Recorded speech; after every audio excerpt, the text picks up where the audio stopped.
trabalhos deste Congresso Internacional dedicado à figura de Mário Dionísio. Vamos ter hoje neste painel comunicações da professora Cristina Almeida Ribeiro, do poeta e crítico José Manuel Vasconcelos e da professora Eduarda Keating. A primeira comunicação é justamente da professora doutora Cristina Almeida Ribeiro. É professora desta casa, leciona as disciplinas, das áreas de estudos franceses e estudos hispânicos, investigadora do Centro de Estudos Comparatistas, onde coordena o projeto será dito assim, Poesia e Poetas do Pensamento Geral, e integra a equipa do projeto Literatura Mundo Comparada. Pertence ao grupo de sócios fundadores da Associação Casa da Achada Centro Mário Dionísio, no âmbito de cujas atividades colaborou na organização dos volumes antológicos Entre Palavras e Cores, alguns dispersos, e entrevistas. Publicou vários artigos sobre a obra de Mário Dionísio, com particular incidência na sua componente contística, cujo estudo tem incluído também tanto em ações de formação como em cursos livres e outras atividades de extensão cultural. O título da comunicação será Limiares Translúcidos, Poética dos Títulos na Ficção de Mário Dionísio. Muito obrigada, muito bom dia a todos. Eu peço desculpa, mas vou ficar em pé porque me faz imensa aflição ter este objeto diante e não ver as outras pessoas, nem deixar que elas me vejam. Gostava de começar por dizer que da crítica ao romance Pequenos Burgueses de Carlos de Oliveira, uma obra a que reconhecia na altura virtudes e defeitos, Mário Dionísio apontava entre estes últimos o título excessivamente ambicioso e que não corresponde ao assunto do livro. Receio bem que neste momento eu possa chamar a mim esta crítica para vos dizer que, enfim, o título não será talvez demasiado ambicioso, mas na realidade o resumo que eu apresentei porque na prática vou acabar por me centrar apenas num conjunto de 4 títulos que procurarei trabalhar um pouco mais, deixando de lado todos os outros num corpus de 35, salvo erro, com que contava à partida. Ora bem, o título é uma espécie de parente pobre nos estudos literários, porque apesar de nos anos 70 e 80 do século passado se terem desenvolvido uma série de estudos a seu respeito, de ter havido mesmo uma forte discussão crítica entre diferentes linhas de interpretação, diferentes propostas de interpretação do seu valor e do seu sentido, que, enfim, estiveram bastante vivas até 1991, 92, depois o assunto praticamente morreu e apesar de Claude Duché ter chegado a propor a criação de uma disciplina a que chamava titrologia, na prática o desenvolvimento dessa disciplina não chegou a acontecer. Isso não invalida, no entanto, o facto de o título merecer mais atenção do que aquela que tem tido e o meu ponto de partida é, digamos, a pergunta: o que há num título depois de toda essa discussão sobre ele se desenvolveu nos anos 70, 80 do século XX? Parece-me que há como nota mais ou menos consensual a ideia de que o título é, por natureza, um enunciado elíptico e tendencialmente nominal, que, no entanto, se abre a algumas variações, e a obra ficcional de Mário Dionísio é bem ilustrativa disso mesmo, e do ponto de vista das funções que lhe cabem, enfim, creio poder enunciar fundamentalmente 3. Um título designa, um título comenta, um título seduz, ou não.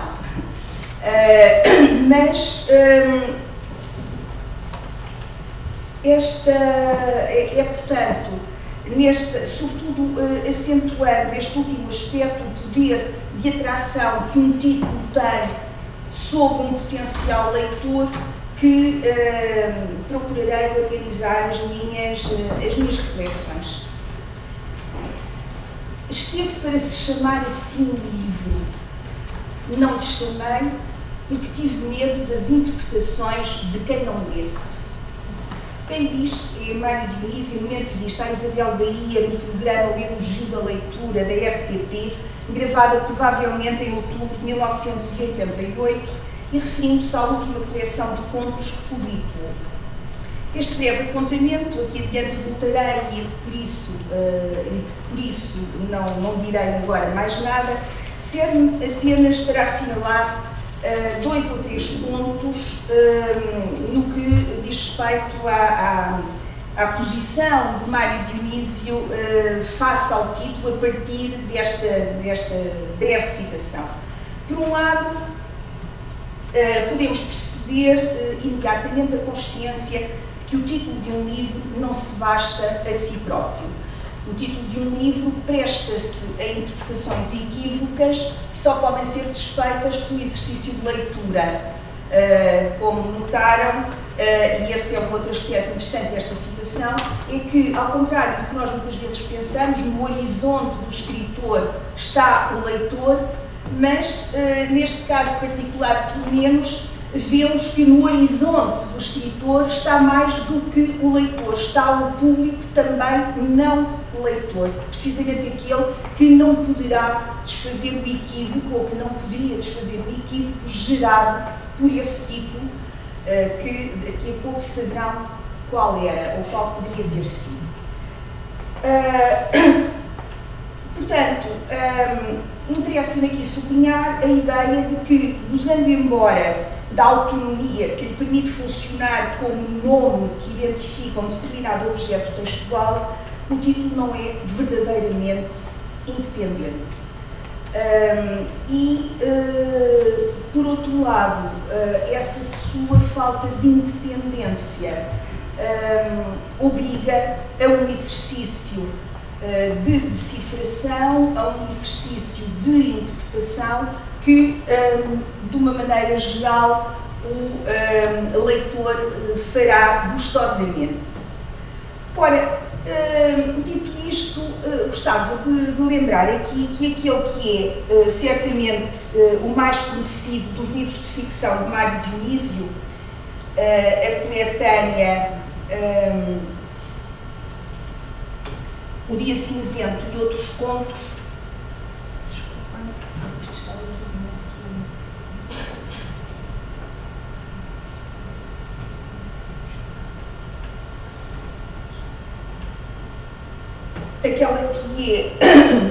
Aquele que é o livro mais conhecido da ficção de Mário Dionísio, O Dia Cinzento e Outros Contos, é também, creio eu, aquele cujo título mais intrigante se afigura aos olhos do leitor comum, quase sempre pouco atento a outros paratextos, por mais elucidativos que estes possam ser.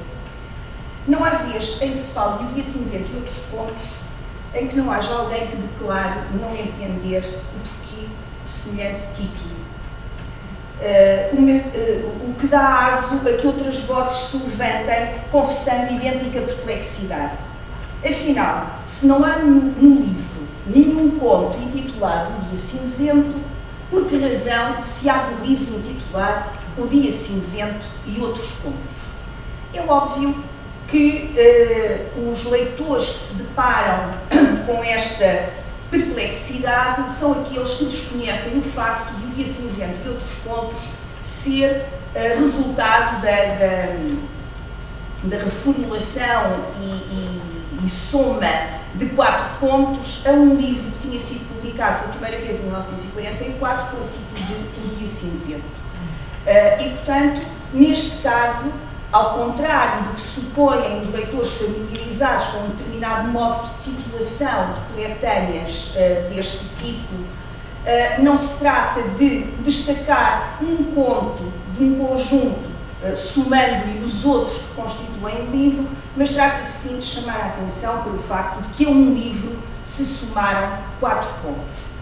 E, portanto, se há alguma coisa de enigmático neste título, Dia Cinzento, temos que procurar esclarecer o enigma, julgando, enfim, partindo da leitura dos 10 primeiros pontos da coletânea, que não diferem no essencial no que diz respeito a uma atmosfera comum dos restantes 4. Nessa nota do autor à edição do Dia Cinzento e outros contos, Mário Dionísio, depois de lembrar que o livro tinha sido escrito e publicado pela primeira vez em 44, explica também que pergunta-se se não será legítimo sugerir que a sua leitura se faça à luz da época literária em que surgiu e do que nela porventura representou, explicando depois que lhes acrescentou, neste momento de reedição, um outro conto datado também de 1944 e 3 de 45, 3 dos quais se encontravam ainda inéditos até aquela data. E depois acrescenta, nas muitas alterações que agora introduziu em todo o livro, que fica constituindo uma antologia definitiva da sua ficção da década de 40, esforçou-se o autor por evitar tudo o que pudesse alterar o espírito com que o escreveu há mais de 20 anos. Significa isto, portanto, creio eu, que estes 14 contos participam todos de um conjunto de características comuns que são precisamente sumariadas nesse título, para muitos enigmático, de O Dia Cinzento, que não corresponde de facto a nenhum dos contos incluídos no livro, mas que é passível de ser entendido à luz de todos eles e que se torna tanto mais significativo quanto mais completa for a percepção do conjunto. Porque, na realidade, este título, O Dia Cinzento, um título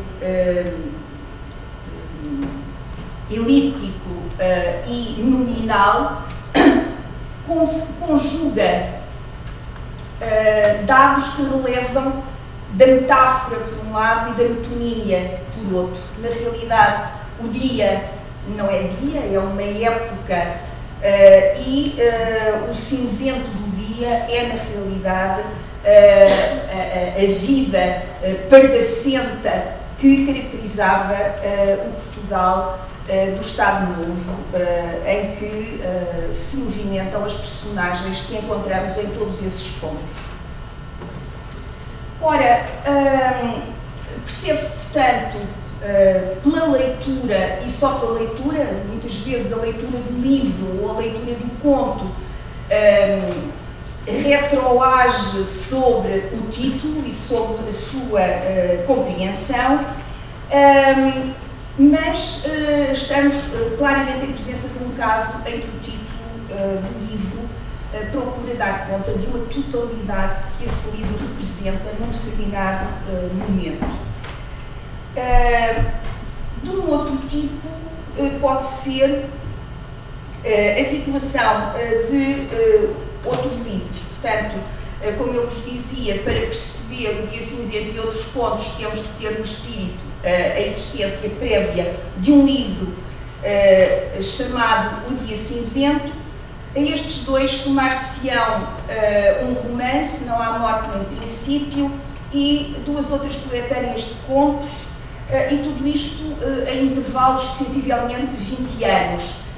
44, O Dia Cinzento, finais dos anos 60, 67, O Dia Cinzento e outros contos, Não Há Morte nem Princípio em 69 e depois nos anos 80, em 86 e 88, respectivamente, Monólogo das Vozes e A Morte é para os Outros.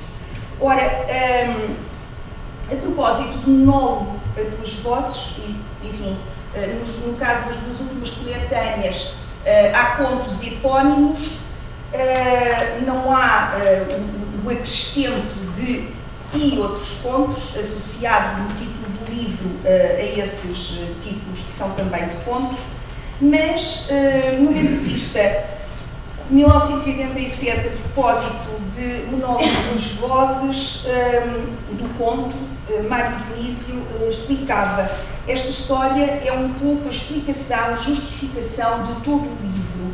até porque deixa o leitor na dúvida quanto ao número de personagens. E é evidente que a escrita é sempre um monólogo.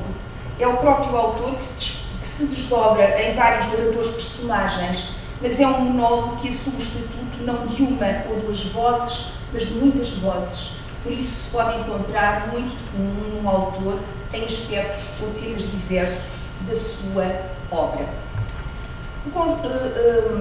O conjunto de títulos que, enfim, eu tomei como ponto de partida para esta reflexão são, portanto, os dos 5 volumes e o dos contos que neles estão incluídos. Gostava de assinalar que na transformação de O Dia Cinzento em O Dia Cinzento e Outros Contos, os 10 contos que tinham sido inicialmente publicados conservam os seus títulos, à exceção de 2. O Doloroso Corte das Raízes passa a ser apenas o corte das raízes e a lata de sardinhas passa a ser a lata de conserva. No primeiro caso, creio que a redução, mas enfim, vamos daqui a pouco ter a oportunidade de ouvir um colega falar precisamente dessa passagem do primeiro ao segundo livros. No primeiro caso, creio que a simplificação visa uma maior neutralidade daquele título. No segundo caso, não encontro uma explicação inteiramente convincente, mas admito que a lata de sardinhas tenha passado a lata de conserva porque um outro conto se intitula Sardinhas e Vento, e talvez fossem sardinhas a mais no mesmo livro de contos. Ora bem, neste conjunto nós temos modalidades várias de titulação, desde a mais simples, que encontramos, por exemplo, em A Corrida, ou em Morena Vulcão, ou em O Menino, que correspondem à matriz com a qual estamos mais familiarizados, a outros bastante mais complexos, que implicam não uma estrutura meramente nominal, mas uma estrutura frásica, que nos dará, em princípio, mais que pensar. As minhas reflexões muito rápidas vão incidir então em 4 títulos: o do romance, Não Há Morte Nem Princípio, e os de 3 contos, O Meu Reino Se O Tivesse por um Cavalo de Pau, do monólogo a 2 vozes, Que a Luta Continua, dizem eles, de A Morte é para os Outros, e Morena Vulcão, de O Dia Cinzento e Outros Contos.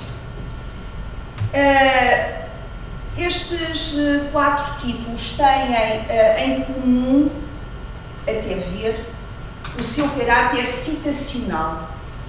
Isto é, todos eles trabalham, sem margem para dúvida, nos 3 primeiros casos, com alguma reserva que já vos explicarei também no quarto caso.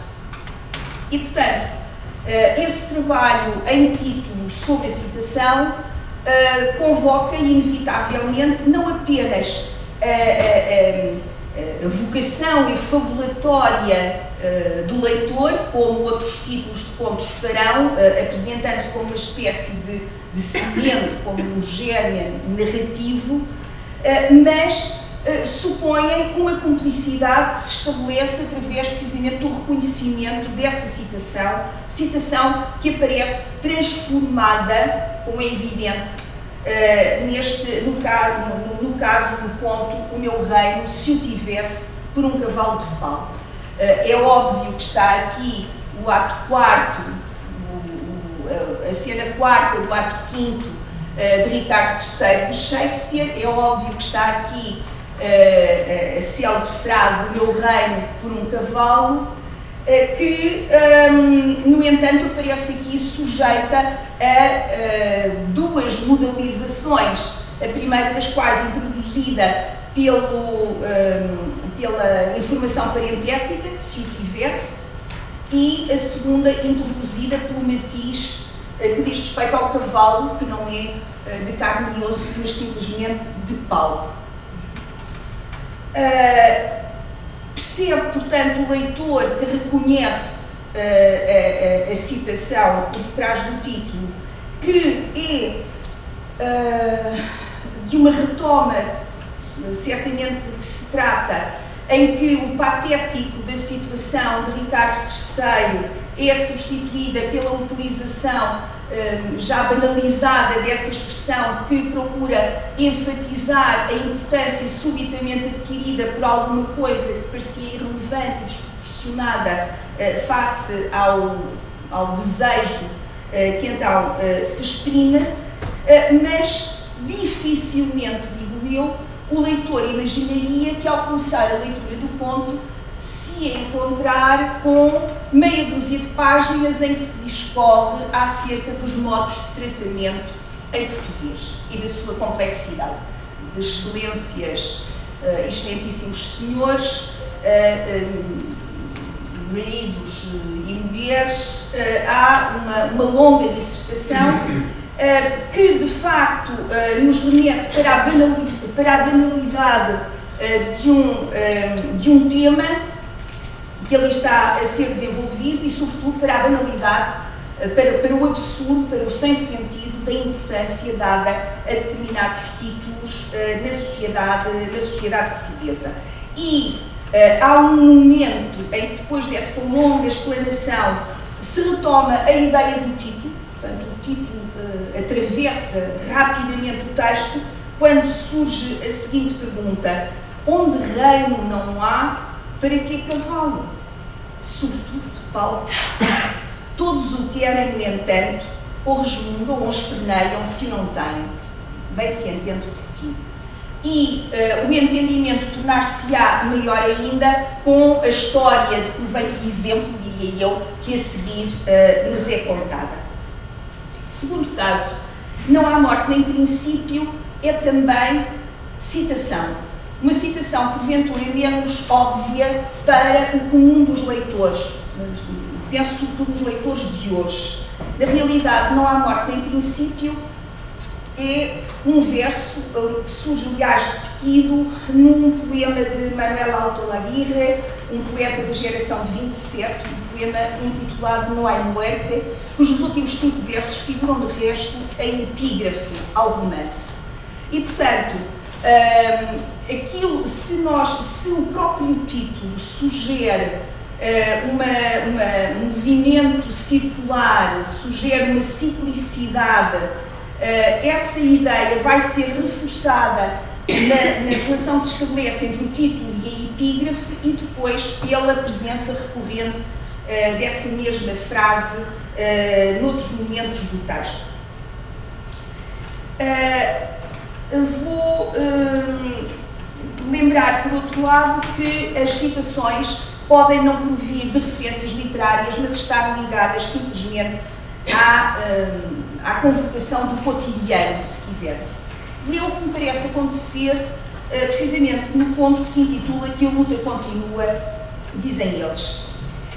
Temos aqui a citação de uma palavra de ordem bem reconhecida, que aparece não na pujança da sua habitual força exclamativa, mas secundarizada por artes de uma sintaxe que envolve, ao mesmo tempo que introduz uma dissonância, uma dissidência, separando quem fala desses eles que pronunciam convictamente essa palavra de ordem.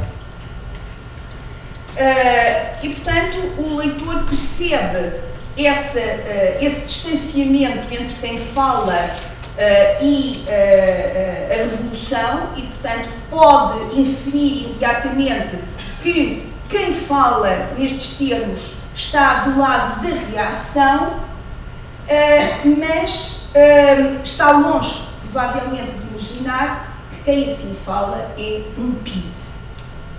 Não um homem comum, mas alguém que esteve no centro nevrálgico daquilo que deu aso a que a revolução acontecesse. Ora, era precisamente a propósito de que a luta continua, dizem eles, que se colocava a questão de há bocado, a propósito da possibilidade de o livro se chamar assim. Não lhe chamei, esteve para se chamar assim o livro, não lhe chamei porque tive medo das interpretações de quem não lesse o livro.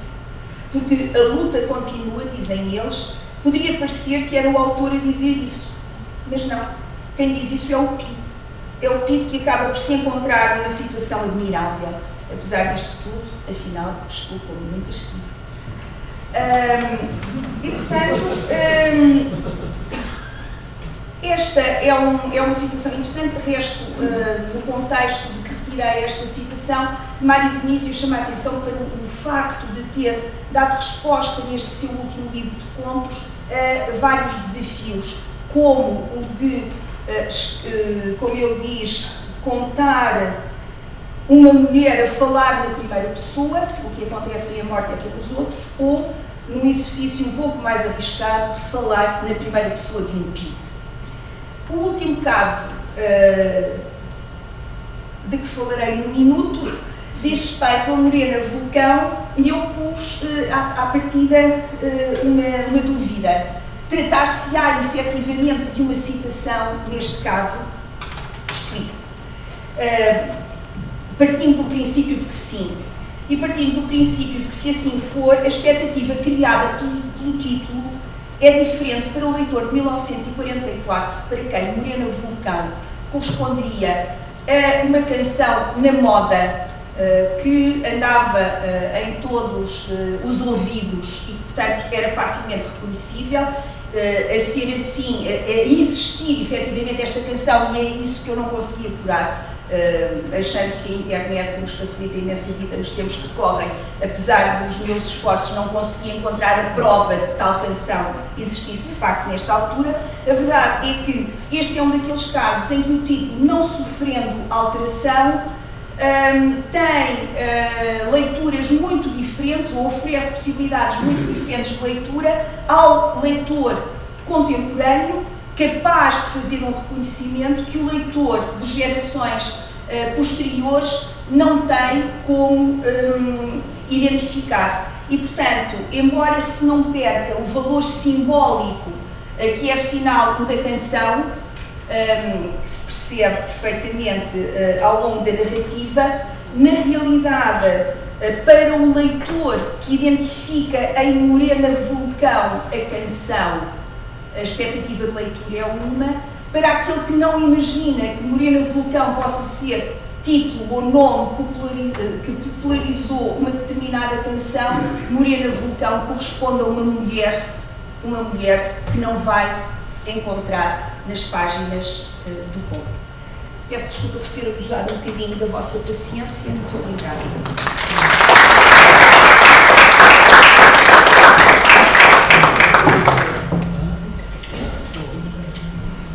Depois desta rigorosa leitura da poética dos títulos em Mário Dionísio, passo então agora a palavra a José Manuel Vasconcelos, poeta, advogado acerto, crítico literário, ensaísta e tradutor, aliás, de alguns importantes poetas, Frederico Garcia Lorca, Italo Calvino, Eugênio Montale, entre outros. E, enfim, falamos então de compromisso e experimentação em Não Há Morte nem Princípio. Bom dia.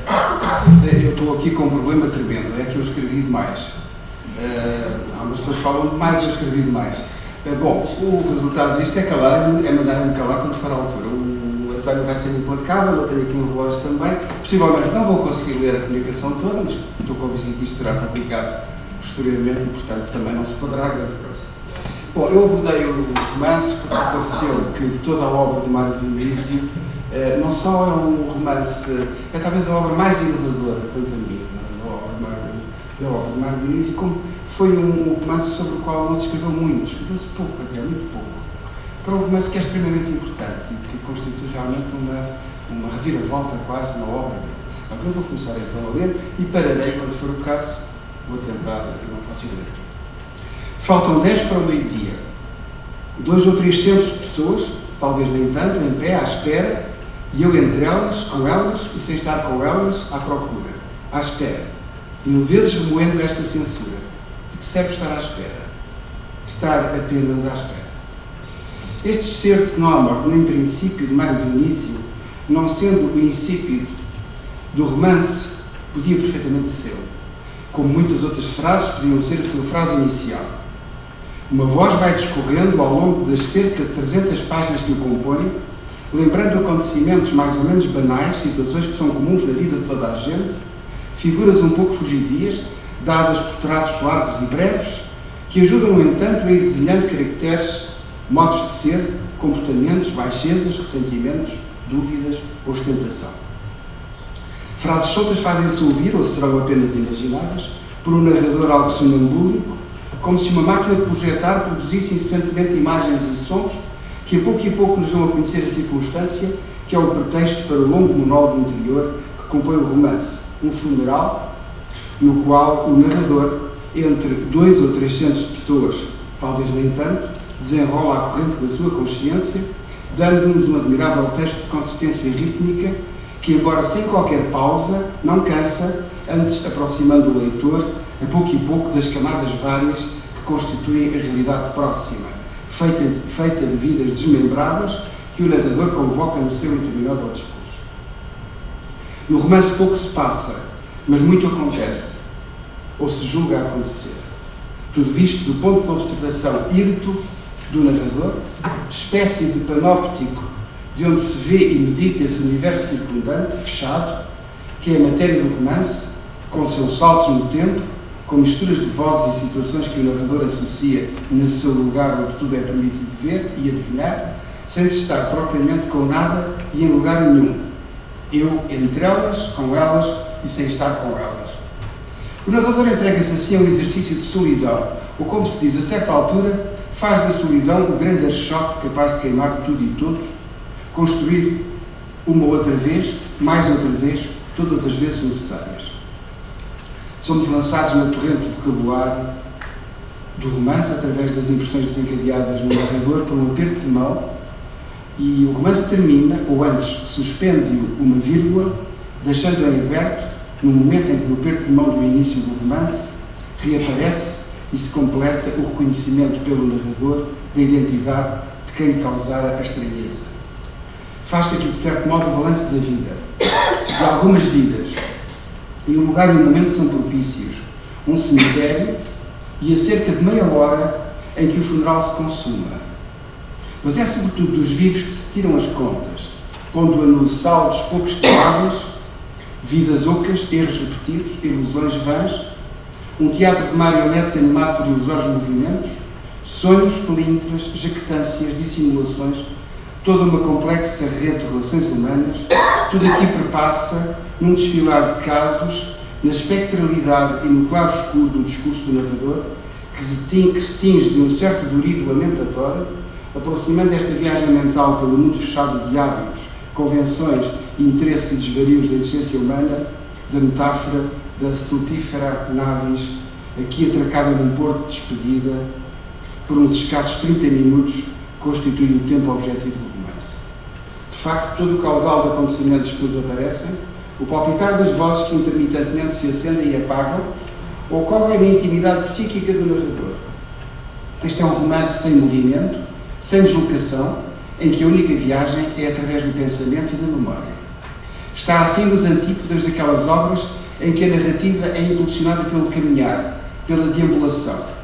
À semelhança de Pessoa, toda a viagem é aqui mental e vive de associações e de movimentos de ida e volta em torno de um ponto fixo. Todo o discurso do narrador, constituído por um contínuo de vibração monótona, parece ser construído contra, ou pelo menos à margem da ideia de enredo, afastando a caracterização excessiva das personagens, dando delas informações avulsas, frases por vezes sem contextos definidos, que o leitor terá de reunir se quiser chegar a uma espécie de retratos robô para a sua orientação de leitura e compreensão. Mas se não há um enredo estruturante à vista, há de facto pequenos esboços narrativos que servem de margens ao caudal ininterrupto, que é a voz que narra, narrando-se em reflexos múltiplos dos outros, espécie de ínsulas onde a torrente diegética se detém em espumas brevíssimas antes de prosseguir rumo a um destino sem fim. O romance, que é em certa medida um anti-romance, exige uma atenção permanente do leitor. Mais do que atenção, uma ação perscrutadora, quase detetivesca. Muitas frases têm de ser investigadas, lidas várias vezes, à procura de ligações possíveis. Quem está exatamente a falar? De quem se está a falar? Quando ocorre o que se diz? É nesse sentido um desafio, um convite a um vai-vem entre o dentro e o fora, a mente especular do narrador e a realidade que ele capta. Mas o centro do romance, se é que se pode falar de tal coisa num texto caudaloso e ininterrupto, é sempre o ponto de vista do narrador, que por sua vez impede qualquer percurso seguro por uma estrada em que a sinalética nos confunde, mas sempre nos prende. Romance inteligente que exige leitores inteligentes. Não há morte nem princípio, é um romance contra certos hábitos instalados de leitura, contra uma certa ideia cristalizada do romance, subsidiária de um realismo precipitado e estafado com raízes no século XIX, mas que continuava a ser um modelo para muitas personalidades neorrealistas próximas do autor. Romance contra a invasão que muitas vezes se procura na leitura, exigindo uma atitude determinada e de aderência permanente, aquilo a que hoje se poderia chamar uma instância interativa. Mas esse abandono no leitor entorpecido e a exigência deste livro no que respeita ao ato de leitura talvez explique o seu pouco êxito comercial e, sobretudo, a diminuta atenção crítica que quase o ignorou quando saiu e que até hoje não continua a produzir bibliografia relevante ou abundante. Explicará também as reticências de alguns setores próximos ideologicamente do autor, que chegou a ser acusado de formalismo, a que não terá sido alheio o tom pessimista do romance, característica que, como sabemos, era sobretudo ao tempo propícia à qualificação como decadente. Claro que o apelo ao leitor ativo não era nenhuma descoberta, aparecendo sob diversas formas na prosa narrativa da década de 60. Pensemos em Rayuela, de Cortázar, 1963, um dos casos mais notáveis e paradigmáticos. Mas na literatura portuguesa ainda se estava há pouco tempo atrás nas leituras passivas e aderentes que este romance e alguns outros publicados no final dessa década e na década seguinte contrariavam. Estas dificuldades, criadas ao leitor, também não terão agradado. Eram certamente incómodas, tanto mais que o escritor não era dado a concessões facilitistas, reconhecendo que nas condições culturais do tempo em que o romance foi escrito, ele só poderia interessar um número restrito de pessoas e que o artista não podia ambicionar uma comunicação transparente com o público, mas tão somente a procurar condições de aproximação. Cito: a irreverência é incómoda, mas indispensável. É certamente mais fecunda do que o inconformismo, incluindo dos inconformistas esclerosados. Quando se vive pensando o que se vive e vivendo o que se pensa, surgem verdades antipáticas que escaldam e a leitura eriça-se de farpas que poderão achar-se insuportáveis. Mas é preciso ir contra o público quando se está ao lado dele, afirma corajosamente o escritor numa entrevista de 1969 a Maria Teresa Horta. O próprio título, Não há morte nem princípio, uma frase extensa de recorte filosófico, era já à época uma relativa novidade, se a compararmos com a maior parte dos títulos da narrativa contemporânea, tendo-se tornado depois de uso mais comum. Veja-se o caso de Quando Nasci na Minha Morte, de João de Camberlén, publicado pouco depois do romance que os ocupa em 1971, e mais recentemente alguns títulos de Mário de Carvalho e, sobretudo, os extensos títulos de alguns romances de António Lobo Antunes a partir de 2000. Não há morte nem princípio é, sem dúvida, um dos livros que renovaram a narrativa, particularmente na referida década de 60 e no começo da década de 70. A parte de romances como Maina Mendes, O Delfim, O Rumor Branco e a Paixão, Bolor, A Noite e o Riso, Os Pregos na Erva. Cada um à sua maneira e com as características próprias, contribuindo decisivamente para a renovação da novelística portuguesa. Poderá perguntar-se que relação tem este romance com a obra literária anterior de Mário Dionísio e em que medida pode ele ser visto como expressão das teorizações do escritor em torno da estética neorrealista. Se o compararmos com a única obra de prosa narrativa publicada, cuja versão revista e ampliada é de 1977, podia ser entre outros contos, encontramos já alguns elementos de composição do texto que viriam a aparecer no romance, praticamente com idênticas funções expressivas, repetições de frases a acentuar nós e personagens importantes da sequência narrativa, ou afirmando traços estruturantes do caráter e personalidade dos personagens, um discreto mas eficaz uso da elipse, o papel rítmico e fortemente indicativo da pontuação, os saltos ou quebras nas frases que continuavam depois de uma vírgula em parágrafos seguintes, expediente muito usado a alguns escritores como Maria Gabriela Lhança ou António Lobantunes, embora com intenções e objetivos expressivos próprios, uma hábil utilização da relação discurso direto e discurso indireto como modo sintético de caracterização dos personagens, mas sobretudo os enlaces e cruzamentos dos dois discursos, a deslocação e intrusão dos diálogos e frases soltas de origem diversas, em momentos diversos, os saltos no tempo, bem como o uso de citações, Alain, Pascal, etc., para reforçar ideias ou realçar atitudes de personagens, dando ao texto aqui e ali vislumbres ensaísticos. Também alguns assuntos dos contos reaparecem no romance, embora não tratados com a autonomia que naqueles encontramos, e se impulsando na torrente enunciadora do narrador. Antes do mais, as temáticas urbanas, maioritárias do livro de contos, têm no romance uma dimensão exclusiva, distanciando-se das paisagens mais frequentes do neorrealismo anterior, o sentimento de controle, da asfixia e clausura das personagens, a dependência social, a falsidade das relações humanas, a duplicidade e a hipocrisia, a submissão da mulher burguesa, a pressão e o veneno das relações familiares, as várias manifestações de mediocridade, o desprezo, a frieza e a indiferença pelo sofrimento alheio. Classificado por alguns como romance de uma época, Mário Dionísio, não o negando, parece ter querido vislumbrar algo que estava por vir, afirmando em 1987 a impressão de que nele estava já a explicação de coisas que se viriam a passar depois do 25 de Abril. Ou seja, a grande novidade de estrutura e composição de Não há morte nem princípio não anula a fidelidade do escritor aos seus temas de eleição, que já conhecíamos da sua obra anterior, mas também dos seus poemas, ensaios e escritos polémicos e teóricos. As diferenças prendem-se sobretudo com a aprendizagem que resultou de uma longa e penetrante reflexão teórica sobre as grandes questões da prática literária que o escritor tão penetrantemente nos transmitiu no prefácio de 1977 à reedição do seu livro de contos. Confessando que ao tempo da escrita desses contos, metia o papel na máquina e escrevia. Escrevia sem querer, preocupar-se com o que muito mais tarde viria a chamar-se a escrita. Apesar de uma cada vez maior atenção e interesse pelas inovações que o conhecimento do romance estrangeiro lhe despertava, particularmente no Nouveau Roman, que confessa ou ajudou a sair de certo cansaço e desinteresse pelas formas tradicionais do romance, jamais Mário Dionísio deixou de refletir no que escrevia essa expressão estética de uma visão do mundo que para ele era o neorrealismo. Precisamente porque considerava que o facto de se considerar um escritor neorrealista não podia ser indiferente a todas as inovações estéticas que se iam elaborando por toda a parte e em diversas áreas ideológicas.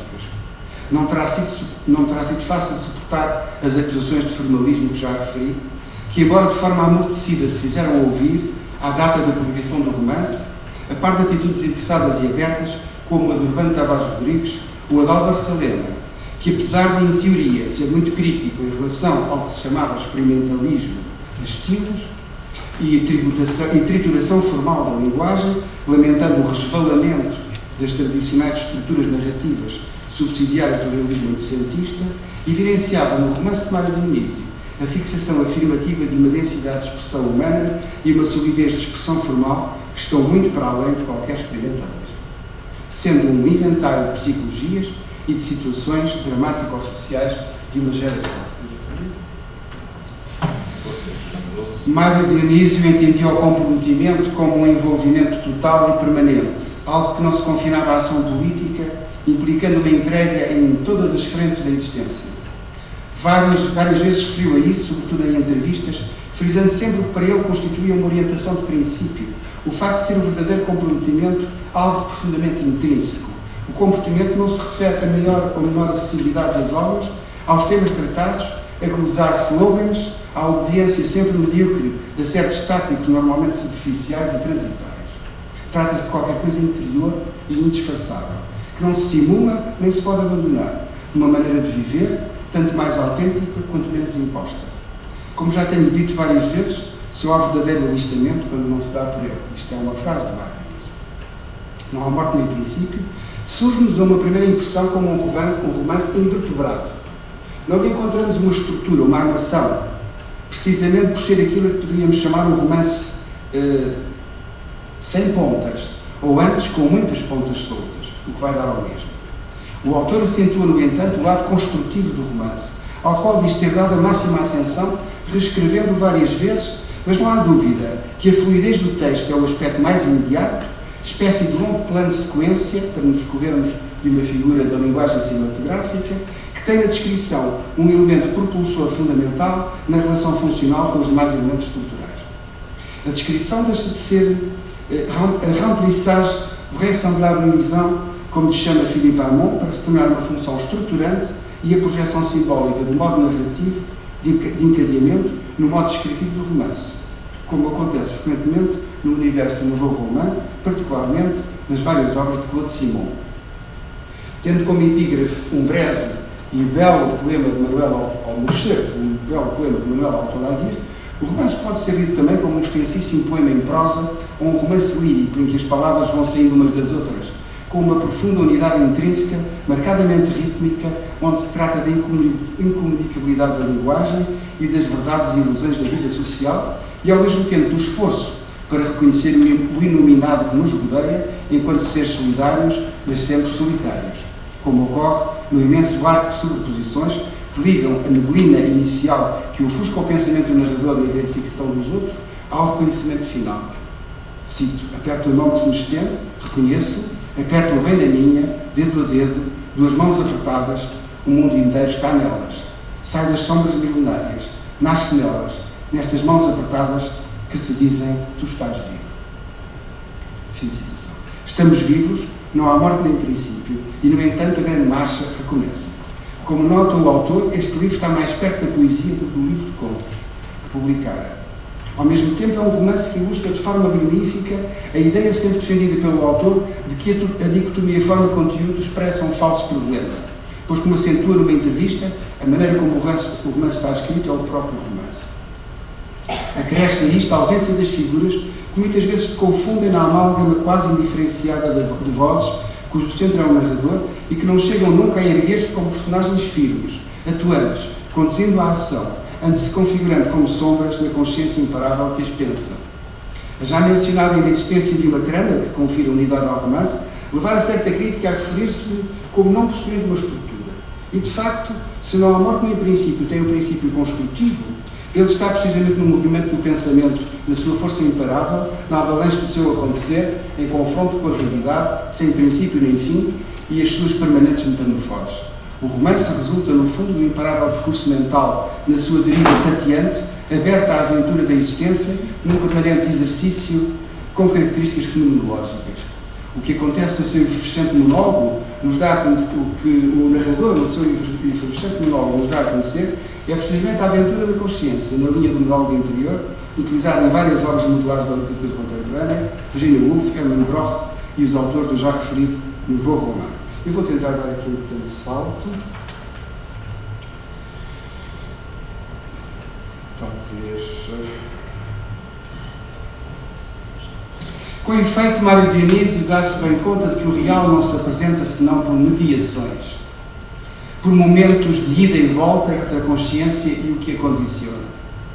Lukács, autor tão lido em Portugal naqueles anos que antecederam o 25 de Abril, interrogava-se a este propósito. Não será em literatura o ultrapassar do simples facto na sua pura imediaticidade a primeira condição para que o escritor alcance uma nova forma de mediação de caráter artístico em que os princípios e as características da realidade móvel apareçam fundidos com os factos únicos e singulares numa unidade indiscutível e evidente? Não há morte nem princípio, embora constitua em vários aspectos uma projeção ao nível do romance de ideias estéticas que animaram os escritores desde cedo e que serviram de base e exemplo às reflexões que constam dos seus escritos teóricos, constitui também uma reviravolta na sua obra pela assunção corajosa de influências mais ou menos diretas, mas sempre conscientes do movimento de renovação do romance que teve lugar particularmente em França a partir da década de 50 e que Mário Dionísio conhecia até pelo interesse que sempre a literatura e a cultura francesas lhe mereceram, como confessa nesta passagem de uma das suas entrevistas, que tanta importância tem para ajudar a compreender melhor as razões e motivações que orientaram o escritor ao longo dos anos de criação da sua obra multifacetada. Cito: toda a conquista estética é um fenómeno irreversível. É para mim ponto assente que depois de Rob Grillet, de Claude Simon, de Nathalie Sarraute, já não se pode voltar a escrever como antes deles. Afirmar que não há morte nem princípio é o livro mais afirmar que não há morte nem princípio é o livro mais realista que escreveu, que foi o que ele disse, eu tinha referido isso na passagem a seu primeiro, É bem revelador do empenhamento do escritor em salvaguardar a importância do movimento a que desde cedo se ligou e sobre o qual tanto refletiu e teorizou. Para Mário Dionísio, o realismo, mais do que manifestar pressupostos formais ou construtivos e temáticas pré-fixadas, tinha sobretudo que ver com uma concepção ampla do mundo com valores filosóficos e éticos. É certo que este romance afasta-se bastante do neorrealismo canónico, segundo os ditames do qual tantas obras se escreveram, com mais ou menos qualidade e importância, quer a nível literário, quer simplesmente documental. Mas não está sozinho nesse afastamento. Pelo contrário, revela afinal uma preocupação comum a alguns outros escritores que, com começo num neorrealismo mais ortodoxo, que sentiram a necessidade de desbravar caminhos que lhes permitissem novas experiências e maior abertura no tratamento dos assuntos das obras. É o caso de Carlos Oliveira, através da sucessiva reescrita dos seus romances, à exceção da Alcateia, que rejeitou, culminando nesse romance ímpar que é Finisterre, ou de José Cardoso Pires, sempre atualizando técnicas cedo aprendidas, especialmente pelos escritores norte-americanos que abundantemente leu em jovem. Sim. Eu vou dar mais 7 minutos. Eu salto mais um pouco. Não se trata, evidentemente, de voltar a velhos temas sob roupagens novas, ou roupagens formais novas, como se poderia pensar de forma apressada. Trata-se de experimentar novas linguagens, outros ritmos, outras cadências, uma outra atitude para dizer coisas diferentes. Quando perguntado sobre o facto de o romance não ter sido escrito por meio de uma técnica tradicional, Mário Dionísio respondeu desassombradamente desta forma: há, como sabe, um profundo equívoco na velha história do conteúdo e da forma. Meter conteúdo noutra forma que ilusão. É impossível. Experimente contar, ou pelo menos pensar este romance linearmente, despojando de todos os retrocessos, saltos no tempo, elipses, desdobramentos, simultaneidades de pontos de vista, períodos e diálogos, que constituem a aparente dificuldade do livro, e verá que tudo se perdeu. E mais um salto. É curioso, na literatura do pós-25 de Abril, uma certa experimentação se tornou mais nítida, em virtude do desaparecimento da censura fascista, mas também da ânsia de novidade a que abrira portas. Veja-se como exemplo o originalíssimo Português de Armando Silva Carvalho ou Direta de Nuno Bragança. Não deixa de se instalar um certo emudecimento bem revelador do impasse a que se chegara no contexto da literatura mais comprometida, a ausência a que Eduardo Lourenço chamou silêncio neorrealista, resultante do esgotamento dos padrões romanescos que mais caracterizaram o romance português nos anos 40 e 50, conjugado com a abrupta mudança das condições socioeconómicas e políticas do país. O escritor, como homem de extensa cultura que era, está bem consciente do legado que lhe permitiu escrever esta obra. Ele enuncia as técnicas, os recursos construtivos que são o sopro profundo e intenso do romance. Sabe bem o que deve a autores como Virginia Woolf, Faulkner, particularmente o romancista de As I Lay Dying, Hermann Broch, o novo romance, especialmente a Couture e a Claude Simon, mas também ao Camus de La Chute e ao Sartre de La Nausée, tão patente no incípio do romance, na estranheza com que o narrador encara a mão que se lhe estende, a lembrar tanto as angústias de Antoine Roquentin. Eu aqui faço um parênteses para lembrar que, de facto, este romance, quanto a mim, tem bastante mais a ver com o existencialismo do que propriamente com o neorrealismo. Mas, pronto, isso seria uma conversa longa. E não posso esquecer a presença tutelar de Raul Brandão, tão importante para o neorrealismo, como já foi bem demonstrado por vários ensaístas, estudiosos do movimento, presença que neste momento está sobretudo na toada aparentemente desgovernada, em que o narrador vai enunciando as figuras que o rodeiam e que povoam a sua consciência e a sua vida. Figuras que são dadas por vezes num contorcido psicológico, que roça ao patético e que lembra o claro escuro do humus. No salto para a frente que representa este romance em relação a não só a obra do autor, como às coordenadas comuns do neorrealismo, assume quanto a mim especial importância a subjetivização do ponto de vista, consistente no facto de o romance ser determinado ao monólogo interior, sem fim nem princípio. Mas se olharmos no relance a obra literária de Mário Dionísio, vemos que isso já acontecera anteriormente. Isto é, notam-se em vários momentos na sua produção literária um retorno de si, ao subjetivo, que de qualquer modo nunca esquece o mundo, os outros, a realidade que é a razão de ser e fundamento da consciência e do pensamento. Assim, por exemplo, no campo da poesia, entre os primeiros poemas publicados em 1941, dão lugar nas subsequentes coletâneas as solicitações emboscadas e a terceira idade a uma voz interiorizada no qual o mundo se avalia um pouco à distância dos outros, discretamente e sem o clamor coletivo e o esfuziante amplexo que por vezes quer tornar igual o que é diferente. Dou mais um salto e concluo. António Pedro Pita, que tão aprofundadamente tratou da explicação das bases ideológicas das várias expressões do movimento, afirma com razão que o neorrealismo é menos um facto que um problema, um campo de tensões, um conjunto de possibilidades, uma pluralidade que a ideia de um neorrealismo inevitavelmente limita. Efetivamente, a distância permite-nos hoje perceber a verdade da tal afirmação, já que sabemos que as bases teóricas e a adesão ideológica de muitos dos intervenientes na aventura neorrealista eram pouco aprofundadas, resultantes muitas vezes de leituras apressadas e insuficientes. Ora, o caso de Mário Dionísio é precisamente a negação evidente dessas limitações. A sua prática como escritor alimenta-se permanentemente de uma atenção, de uma atenta e exaustiva reflexão teórica, como resulta hoje claramente dos escritos que têm vindo a ser publicados, vindo artigos dispersos, prefácios e entrevistas. Ele é o teórico esclarecido pelo qual teoria e prática criativas não progridem separadas, embora sejam movidas por impulsos próprios. Resulta disto uma obra isenta de esquematismo, de clichês, de constrangimentos a priorísticos, uma obra nem sempre compreendida pelos que estavam perto do escritor, cada vez mais atenta às suas intrínsecas motivações, ao seu ritmo próprio, à criação de personagens e situações em que a complexidade e as contradições da realidade, em sentido muito lato, são os verdadeiros fatores dos movimentos da criação artística. Mário Dionísio tinha perfeita consciência disso e, como bem demonstra o romance que nos tem vindo a ocupar, bem sabia que a literatura só se aproximará da vida se a encarar como um todo interiormente dividido e subdividido por prodigiosos movimentos desencontrados.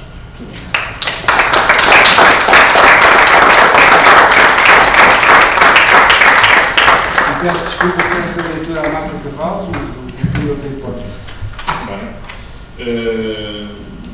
como a mesa seguinte, que é moderada pela professora Cristina Almeida Ribeiro, está prevista começar às 11h20, em todo o caso acho que dá tempo para, no final da comunicação da professora Maria Eduarda Keating, termos pelo menos uns 8 minutos de perguntas, de debate que queiram fazer. A professora Maria Eduarda Keating é professora catedrática do Departamento de Estudos Romanos da Universidade do Minho, onde leciona literatura francesa, literatura comparada e estudos de tradução em cursos de licenciatura, mestrado e doutoramento. Atualmente é também presidente do Conselho Cultural da Universidade do Minho. Desenvolve investigação na linha de ação da literatura do Centro de Estudos Humanísticos desta Universidade. É autora e coautora de vários livros e artigos no âmbito da literatura francesa, literatura comparada e estudos de tradução, tendo coordenado recentemente o projeto RCT Mutações do Conto na Sociedade Contemporânea, no âmbito do qual foram publicados diversos artigos em revistas nacionais e internacionais, assim como 2 livros, Mutações do Conto na Sociedade Portuguesa Contemporânea de 2014 e Microcontos e outras microformas, alguns ensaios. A comunicação é Não há morte nem princípio, variações sobre o tempo de transição. Muito obrigada. Bom dia. Eu vou provavelmente repetir algumas coisas que já ouviram na comunicação anterior, peço desculpa, mas vou falar mesmo do texto, é um bocadinho inevitável. Ora bem, eu gostava de começar por 2 citações que não são do Não há morte nem princípio, mas que são da autobiografia. E que dizem o seguinte: para mim ainda o neorrealismo deveria ser a expressão estética de uma visão marxista do mundo, e sendo esta tão complexa como se sabe, quem o sabe, aquele movimento nunca escola teria de desdobrar-se em diversas maneiras de outras soluções imprevisíveis, o que efetivamente aconteceu. O seu domínio seria o do extremamente complexo conhecimento dialético do homem, Lenin. Complexo e dialético, faça o favor de tomar nota. Seria a voz de uma classe em ascensão, de um mundo, um homem necessariamente novo, que como tal teria de integrar toda a herança do passado, incluindo a da classe a que se opunha. Aí estava a utopia. E mais à frente, a propósito do Não há morte nem princípio, afirma Dionísio, no Não há morte nem princípio, que ao invés da short story, segui sempre a mesma via. Escrever só sobre o que diretamente se conhece, se viveu ou viu viver, muito de perto. Não é também, portanto, um romance de camponeses ou operários, mas sobre a pequena burguesia, sobre certos estratos dela, com problemas, contradições, misérias prateadas. O livro é de 69 e mostra bem como o Nouveau Roman me impressionou. Estas coisas não se ocultam. Fim de citação. De facto, a experiência de leitura do único romance de Mário Dionísio vacila constantemente entre diferentes abordagens do romance no século XX. Do modernismo do início do século ao neorrealismo, à escrita pós-moderna do Nouveau Roman, parecem todos coexistir de modo fluido e coerente neste romance. Retrato complexo, ao mesmo tempo impiedoso e empático, da pequena burguesia urbana nos anos 60, estas histórias, de um grupo de amigos reunidos no funeral, restitui de modo fragmentado o ambiente opressivo e repressivo da vida urbana no Portugal salazarista, através das estratégias de resistência e de sobrevivência das personagens, dos seus falhanços, traições, contradições e esperanças.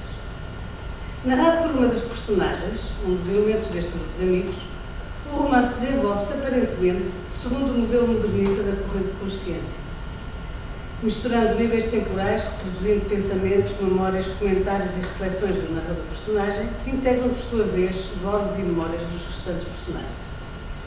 A construção do romance, no entanto, faz pensar mais em Michel Butor do que em Proust, constituindo um caso exemplar de aventura da escrita, como defendia o Nouveau Roman. Daí a sua complexidade. O romance é enquadrado do ponto de vista pragmático por um enigma, o aperto de mão de alguém que o narrador não conhece, não reconhece, mas que já conheceu e cuja identidade só será revelada nas últimas linhas do livro. Este enigma, desde as primeiras linhas, produz, portanto, desde o início, um pacto de leitura específico, ativo, interrogativo e crítico. Simultaneamente, a ficção é enquadrada pelo tempo de um funeral que constitui o presente a partir do qual a narrativa se organiza. Fala-se no romance de, e cito, esses tempos misturados, dispersos, integrados nesta massa de gente que a notícia juntou. Fim de citação. Ao longo das quase 300 páginas, esta temporalidade dispersa vai sendo parcialmente construída através de informações discretamente distribuídas no texto, o que permite definir um tempo primário de não mais de meia hora.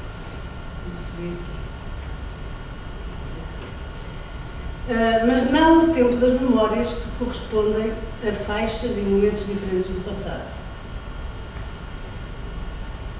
O romance desenvolve-se então pela alternância entre a situação presente e uma espécie de amálgama de episódios do passado, correspondendo a diferentes momentos e períodos do passado, mas quase nunca fixados temporalmente, e narrados, a maior parte das vezes, no presente, o que cria uma situação de presente dilatado, de indistinção temporal, em que os diferentes tempos do passado se sobrepõem e misturam, e em que personagens de gerações diferentes parecem pertencer ao mesmo tempo, um tempo parado.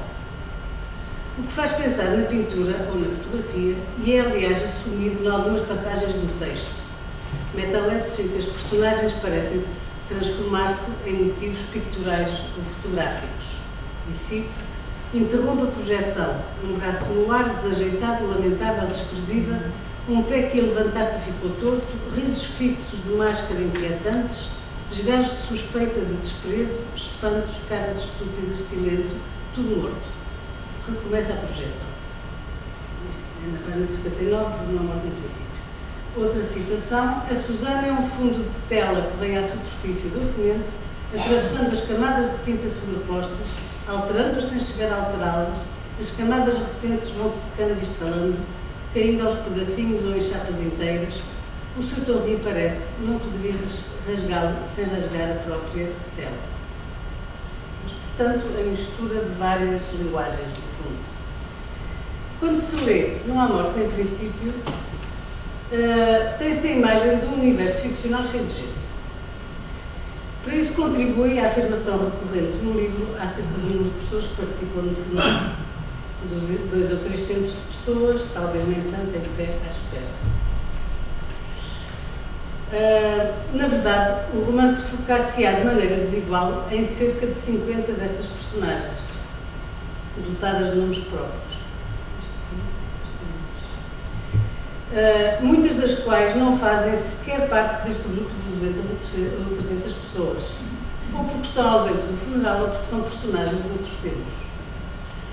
Estas personagens, estes indivíduos, vão aparecendo e reaparecendo no romance sem grandes explicações sistemáticas e só uma leitura, eles aparecem por fragmentos de informações e de histórias, e só uma leitura não linear permite identificá-los para além do nome, entenda-se, e situá-los, em alguns casos, e quase sempre precariamente. De facto, nem sempre é possível situar as personagens inequivocamente no tempo. A fragmentação e a incompletude da informação sobre as personagens torna-as precárias, facilmente confundíveis. Confusão que o texto, aliás, alimenta. É o caso, por exemplo, da personagem de Leonor, a mulher do morto que riu no grupo, designada apenas, e que é designado apenas por o marido da Noa, ou ele. E de que se fala repetidas vezes no romance. No entanto, na parte final do livro, esta personagem da Leonor parece desdobrar-se em dois. E cito: mas quem atende o telefone não é a Leonor, que mudou há muitos anos. Nem ele a conheceu. Quem levanta o auscultador é a Noa, uma filha do Heitor que o Heitor nunca viu e nunca verá. Poderia a Leonor ter conhecido a Alberta, Gabriela, António Tavares, ter-se tornado amiga deles, não estar aqui connosco, dizer-me há pouco que as horas, em resumo, tanto faz? O que produzirá este comentário do narrador? Haverá um fio na nossa vida, um nexo? Serão tudo apenas saltos, fluorescências do acaso, sem relação alguma, desvios imperceptíveis de uma linha ou linhas que há algum tempo seguimos e a que não voltamos mais? As personagens são assim esvaziadas, de certa maneira, da sua individualidade, apesar disto ser um romance cheio de indivíduos. Ou mesmo da sua realidade, da sua verosimilhança, quer por estes processos de subversão narrativa, quer pelo relativo apagamento das suas características individuais específicas, que resulta este apagamento do excesso de referências fragmentadas.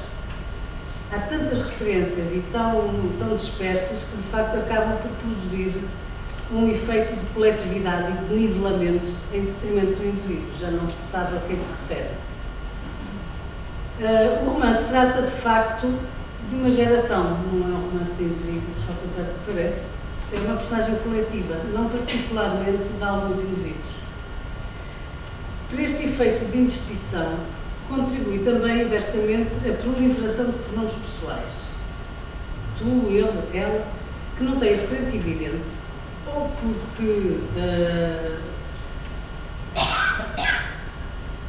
ele, por simplesmente, não é enunciado, ou porque é ambíguo, que havia para várias personagens, para duas ou três. Ou então as frases sem sujeito expresso, ou os deíticos, que não sabem a que se referem, e que obrigam o leitor a pôr hipóteses que, em muitos casos, não poderá comprovar inequivocamente. Frases como: não te sentavas assim na beira da mesa com a perna a dar, que não se sabe a que se refere, esquece que os conhece há 2 anos apenas, ela ri, não sabemos bem quem é esta ela, estende as mãos, retiras logo, isto está entre nós, receio que esteja para sempre, etc. O caráter ficcional das personagens é assim afirmado, discretamente, de modo fragmentado, levando para segundo plano as suas aventuras e desventuras individuais e salientando antes o seu mal-estar e a necessidade de mudança. Portanto, acaba por haver uma espécie de generalização do sentimento de mal-estar, no fundo, que resulta, no fundo, da soma destes bocadinhos de cada indivíduo, de cada personagem, de cada história. O romance desenvolve-se pela repetição de passagens textuais que vão sendo retomadas e modificadas em diferentes partes do texto, reenviando para diferentes situações e constituindo, aliás, pontos de referência muito úteis na leitura. Elas constituem temas e variações, criando um ritmo que lembra uma composição musical e pondo em evidência alguns dos aspectos fundamentais do romance. É o caso do funeral, por exemplo, ponto central a partir do qual tudo se desenvolve no livro. As referências fragmentadas ao funeral constroem o presente da narrativa, tanto pela repetição ao longo do livro, como se vê aqui, do número de pessoas que nele participam, como pela referência a personagens anónimas presentes no cemitério.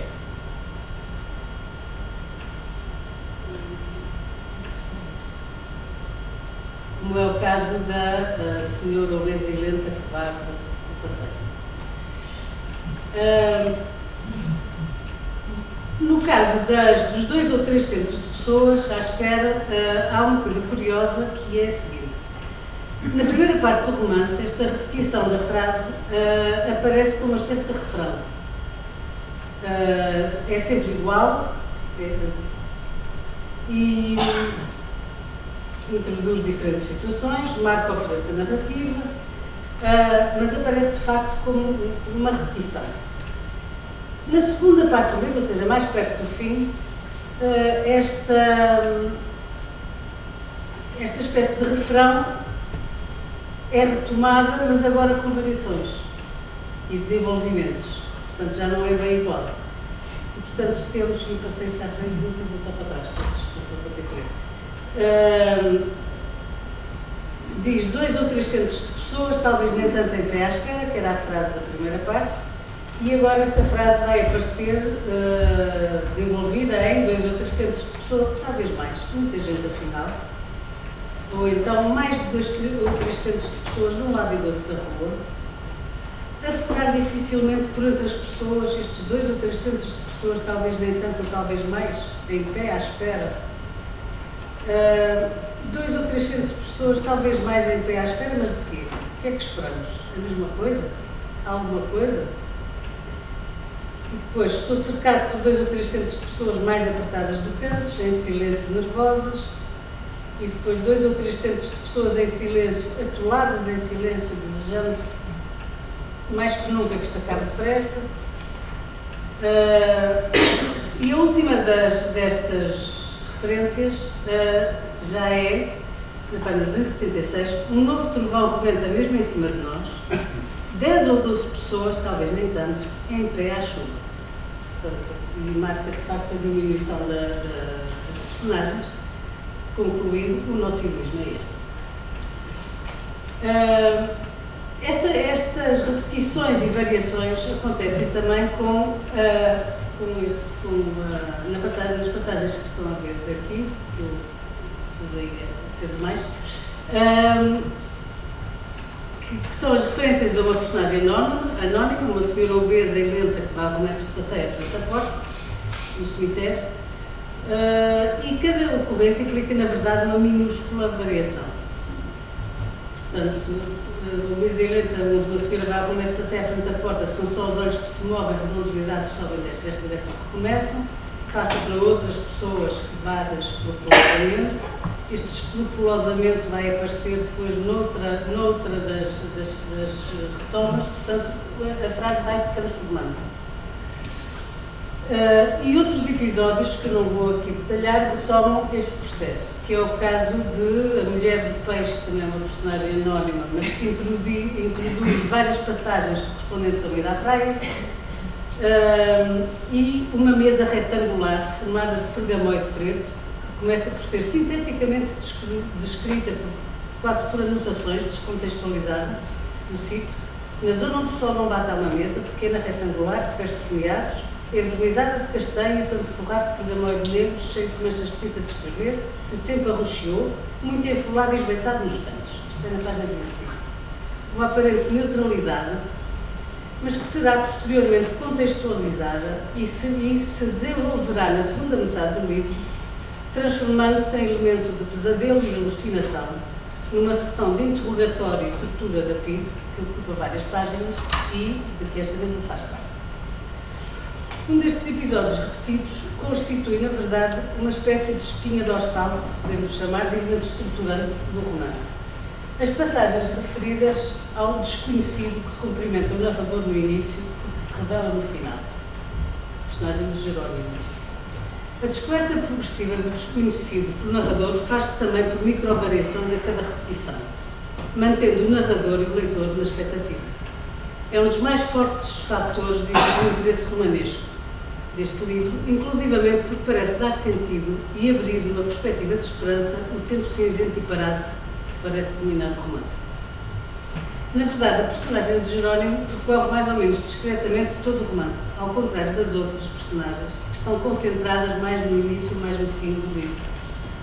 É apresentado como uma personagem complexa, um militante político, personagem polémico para alguns dos personagens e, como o narrador relembra regularmente, alguém que já morreu. que é estranho. Isto é o desconhecido, e peço desculpa, não estou a conseguir acompanhar a coisa. Este é o encontro, portanto, com o desconhecido, em que temos esta repetição dos olhos que não dizem nada, etc. E que acaba com o chamado. E temos aqui então as passagens em que se refere ao Jerónimo como uma personagem que já desapareceu comigo. Esta personagem misteriosa é assim a fonte de vários mal-entendidos, a nível intraficcional e também da leitura. O leitor é levado a pensar que este funeral que enquadra a narrativa é o de Jerónimo, na verdade. Portanto, mas funciona no romance como um personagem aglutinador que parece ser conhecido de praticamente todos os outros personagens. Há referências a Jerónimo muito regularmente ao longo do romance, quer através da memória de diversas personagens, quer nas passagens sobre a repressão política, por exemplo. A afirmação repetida "chamo-me Jerónimo", transformada no fim do romance em "chamava-me Jerónimo", parece remeter para esta personagem, como as outras personagens, para um regime de ficcionalidade. Tornam-se símbolos, como que desaparecem enquanto indivíduos, transformando-se no plural de esperança "chamamos-nos Jerónimos", com que termina o romance, por uma vírgula, a afirmar esta continuidade. E cito: "Duas mãos apertadas, o mundo inteiro está nelas, sai das sombras milenárias, nasce nelas, nestas mãos apertadas que se dizem: tu estás vivo, estamos vivos, não há morte nem princípio", e, no entanto, a grande marcha recomeça, principia, chamamos-nos Jerónimo, chamamos-nos Jerónimo. O tempo parado, construído no romance, é assim coerentemente subvertido por dentro, a todos os níveis do livro, desde as repetições textuais, que afinal não são exatamente, até ao nível ficcional, onde afinal nada é o que parece. E a progressiva abstratização das personagens, se é que esta palavra existe, acaba por pôr em evidência uma mensagem de transformação que ultrapassa largamente o universo romanesco. Não há morte sem princípio é assim um romance muito particular, de certo modo inclassificável. É, sem dúvida, um romance experimental, a nível da escrita literária, que articula diferentes abordagens do modernismo ao pós-modernismo, e também um romance que articula na sua escrita outras linguagens e modos de fazer, de outras artes, que é o caso da pintura e da música. E, enfim, muito obrigada.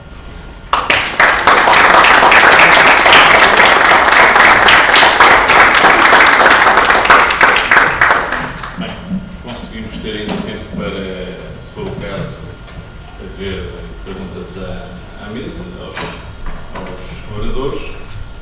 Há motivos de sobra para essas perguntas, mas há tempo de menos, talvez.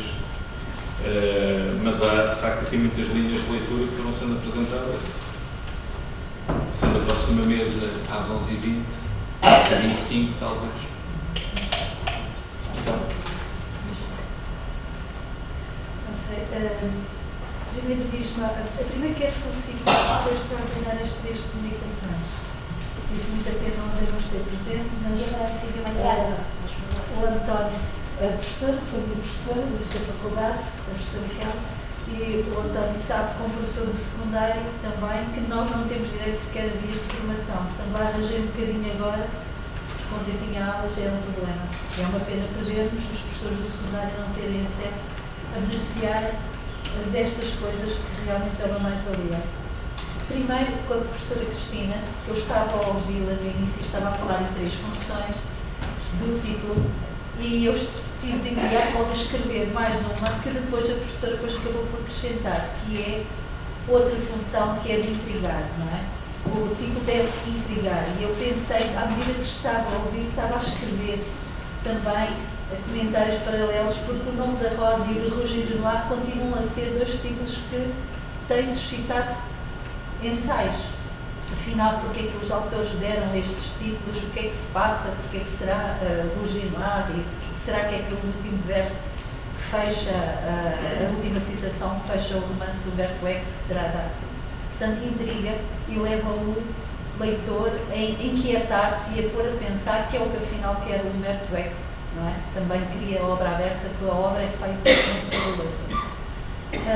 E outra coisa que eu queria perguntar à professora que falou do artigo, que eu estive este ano, também se comemora o Virgílio Ferreira, e eu tive trabalhado muito, foi o Virgílio Ferreira, saiu agora um artigo meu na Nova Águia sobre o Virgílio Ferreira, e trabalhei muitas cartas a Sandra e para sempre. Eu estava a ouvir e primeiro fiquei curiosa, agora vou ler decididamente este romance. Portanto, vai ser a minha próxima leitura, vou procurar e vou ler, porque não conheço. Eu conhecia os contos, eram os contos que eu conhecia do Mário Barata. Está disponível Só em um segunda mão. exemplar alguns na internet Ah, por é? 250 euros. Mas está acessível na internet, então já é uma mais-valia.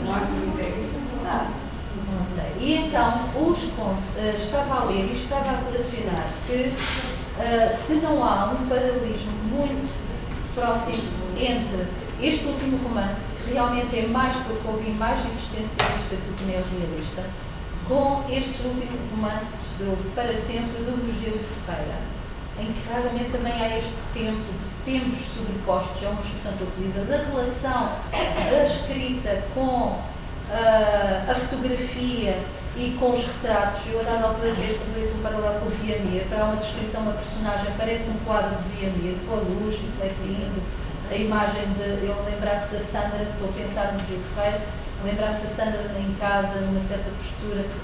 Portanto, se não há uma relação com o Virgílio Ferreira, neste aspecto deste tempo, da corrente consciência, da influência, portanto, de autores que o próprio Virgílio Ferreira também falava, que o romance agora era muito determinado a parte da escrita dele pela Nathalie Seurat.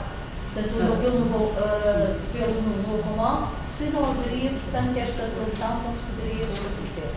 Eu não sei se pode ou não estabelecer, mas pode com certeza, porque estas características de desconstrução do romance são comuns a muitos escritores contemporâneos. Esta maneira de pegar nas categorias do romance e de as tratar de outra maneira, que desconcerta o leitor e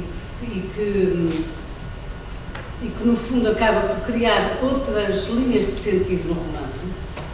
Portanto, isto não é só do Virgílio Ferreira ou do Mário Dionísio, quer dizer, é uma coisa que tem a ver com a literatura, de facto, depois do Novo Romance. Portanto, quer dizer, poderá, certamente, eu não conheço bem o romance que está a falar, porque eu não posso pronunciar, do Virgílio Ferreira, mas quer dizer, não me admira, digamos, porque no fundo isto acontece com uma grande parte, exatamente, depois da temáticas, vida, etc. não é? Em todo o caso, se posso me ter apurada, gostava só de lembrar que o romance de Mário Dionísio é de 1969.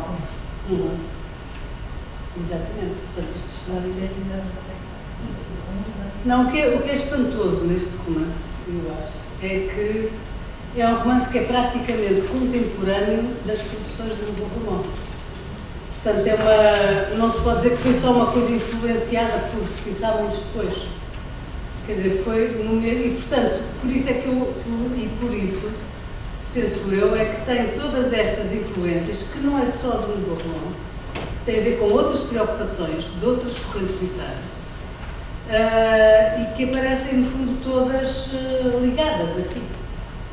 Portanto, tem a ver com preocupações contemporâneas de alguém que está a pensar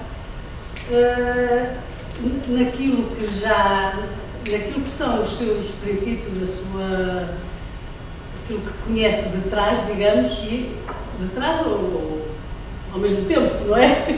E não só. Mas, portanto, juntar estas linhas todas, o que eu acho que é um caso que me parece, eu não sou especialista em literatura portuguesa, digo já. E, portanto, não sei se há muitos escritores na literatura portuguesa que tenham conseguido fazer juntar estas linhas todas, desta maneira, de uma maneira tão fluida e tão articulada, que de facto faz todo sentido, é completamente coerente. Eu não percebo porque é que o Não há Morte no Princípio não é mais conhecida nem estudada. É difícil arranjar uma edição do livro. Arranjar em segunda mão. Quer dizer, só às bibliotecas, claro. Mas quer dizer, é estranho. Eu gosto de salvo erro nesta, por exemplo, na turma da faculdade, que é uma boa biblioteca, não. Eu, de qualquer modo, já agora, se posso também dizer qualquer coisa, eu acho que não me parece estranho que o romance não tenha tido uma grande corrida à compra, não é? Porque o romance não é fácil, de facto. Ainda hoje não é um romance fácil. Mas há muitos romances difíceis. Sim, mas também não são livros. São comprados, mas não são livros. Não são comprados. Não são livros. Aqui, de facto, o romance não é fácil. Quer dizer, está longe de ser um romance fácil e esse aspecto que estava a colocar de uma certa aproximação ao existencialismo parece bastante evidente no romance. É claro que ele é muitas coisas mais além disso, mas efetivamente há ali uma preocupação em tratar o problema, problemas que são mais do que problemas sociais. Quer dizer, evidentemente que a preocupação social está ali, é óbvio, está sempre em toda a obra do mais bonito. Mas ali há uma inquietação que transcende o social. Há uma inquietação, eu não diria metafísica, mas há uma inquietação de questionação de sentido da existência, do sentido dos atos da existência, do valor e da utilidade de certos relacionamentos, e isso já é existencialismo de facto, não é? Então, ou também é existencialismo. Pronto, de facto não há dúvida nisto, tinha que ser explorado mais. O romance foi pouco trabalhado pela crítica, como se viu, não é? Mas esse aspecto está lá de facto. O social ali apaga-se um bocado em relação por exemplo, em relação ao livro de contos, não é? Também já há os esboços que transcendem um aspecto meramente social. Mas o homem em sentido lato, que está no À Morte do Princípio, é um homem cósmico, é um homem até certo ponto metafísico, é um homem em que a ética, a preocupação daquilo que transcende o imediato está muito presente. E é nesse sentido que eu acho que ele é também uma incursão no existencialismo. Agora, naturalmente, o Virgílio Ferreira foi um escritor que marcou muita gente, nos marcou quase todos, acho eu. E, portanto, é natural que o Mário Dionísio, que falava com ele e que lia o mesmo que ele, não é? De facto, a sensação com que eu fico é que o Mário Dionísio era um grande leitor, um homem muito esclarecido, não é? E de facto isso é uma diferença muito grande em relação a outros autores do movimento neorrealista que não tinham tanto essa formação sólida, literária, particularmente francesa, mas não só. Eu tenho a impressão que não é fruto do acaso que o livro não foi reeditado, porque efetivamente em Portugal o novo romã não teve grande fortuna. Nem grandes realizações, nem grande fortuna. E temos que nos lembrar que, digamos que, o fim da possível fortuna que o novo romance teve em Portugal e noutros países vai coincidir com um grande florescimento do romance que se julgava morto, não é?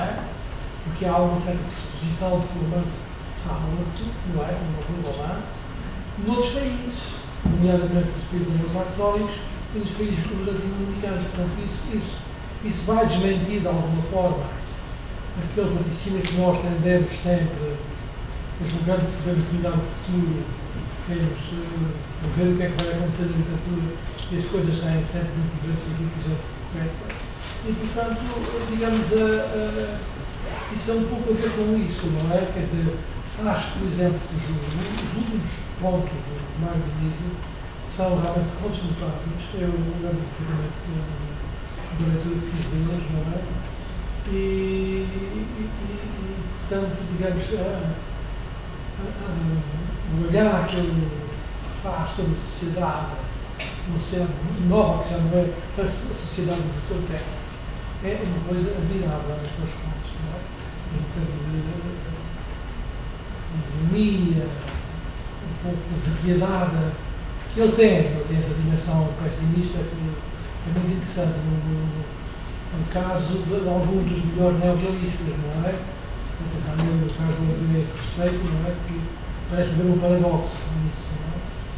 Mas parece-me que realmente acho heróico o esforço dos nossos colegas que voltaram não há morte no princípio.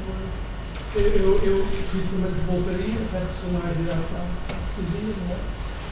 Mas realmente é heróico, não é? Porque é um romance usado da branca, não é? E que também tem a ver um pouco, atenção, o Mário Dionísio, por um lado é um autor, digamos, é um autor muito culto, não é? É um dado muito culto, não é? Todo o percurso dele mostra que é um autor extremamente atento ao que se passa em Portugal e ao que se passa fora de Portugal, não é?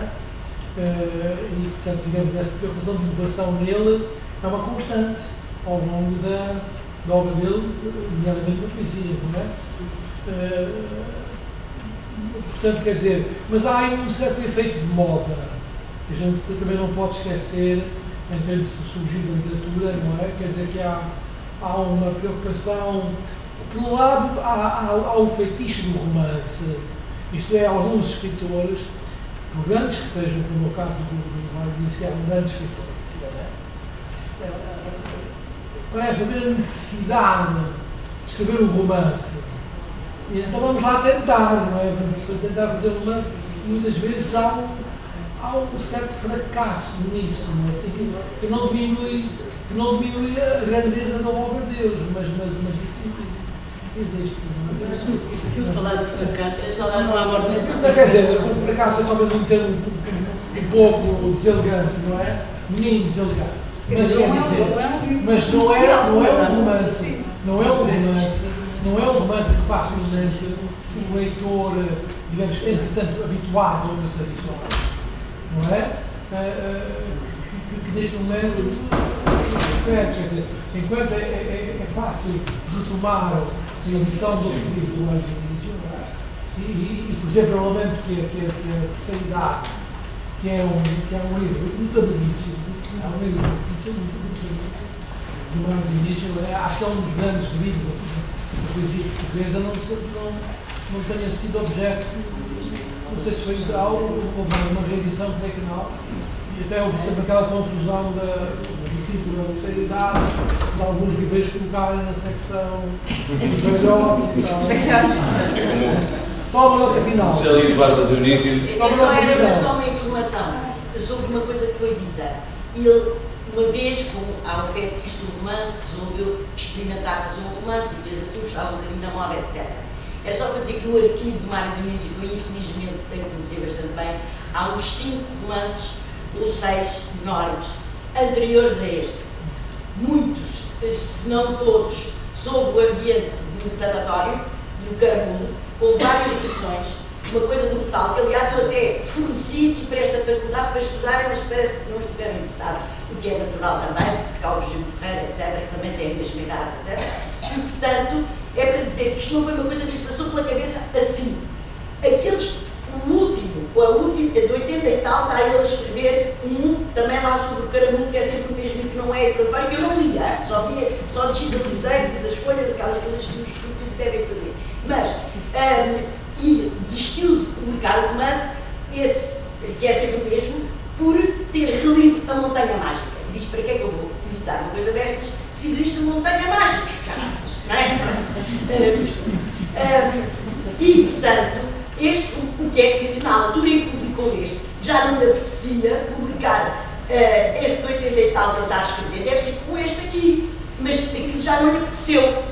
E tenho a impressão que não foi por moda, publicou-no à morte em princípio, e foi porque era aquilo que ele estava, como foi explicado pelas várias intervenções, aquilo que ele tinha elaborado na poesia, na prosa, no ensaio, não sei o quê, e que dá aquilo. E portanto a ideia, porque se fosse moda, ele está esgotado há séculos, portanto não teve êxito, mas está esgotado há séculos, não é?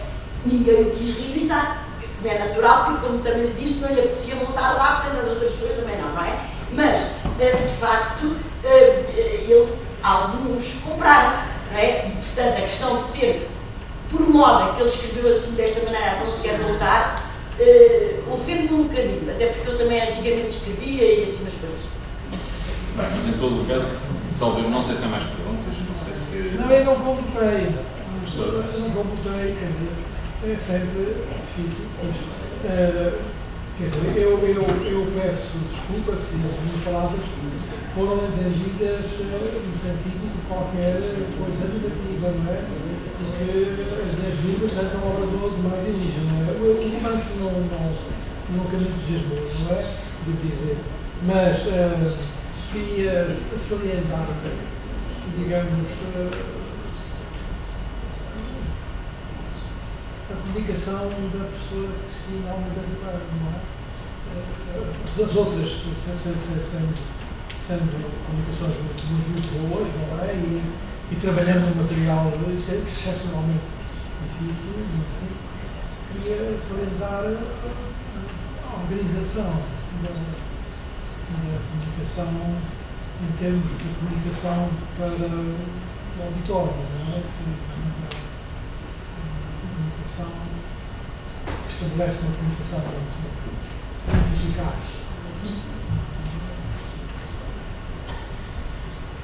Bom, a próxima mesa será moderada justamente pelo professor Cristina Almeida Ribeiro. Eu, como moderador da mesa, vou ter de pedir desculpa, mas de facto os trabalhos estão um bocadinho atrasados e por razões de força maior. Questões que queiram colocar, coloquem à parte agora aos oradores. Muito obrigado pela vossa atenção e boa continuação dos trabalhos. Parabéns!